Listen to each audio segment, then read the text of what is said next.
যখন বিল্ডিংটা পড়ে তখন এক সাইডে পড়ছিল, তো তখন সবাই আমরা নামানো শুরু করি, অ্যান্ড সিঁড়ি দিয়ে যে যেভাবে পারে নামানো শুরু করে।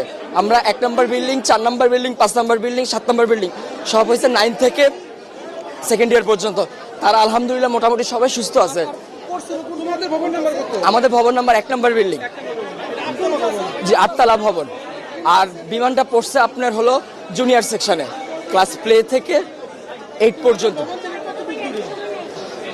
100 থেকে 150 মিটার হবে, খুব একটা না। ভবন 7, 8, মোট 7টা বিল্ডিং। আর জুনিয়রদের আছে 1, 2, 3, 4-5টা জুনিয়রদের আছে, 11টা, মোট 11টা বিল্ডিং। তার মধ্যে 7টা বিল্ডিং হয়েছে সিনিয়রদের, 9 থেকে 12 পর্যন্ত। আর প্লে থেকে 8 পর্যন্ত আপনার সব ছোট ছোট বিল্ডিং। ঢুকতে কয়টা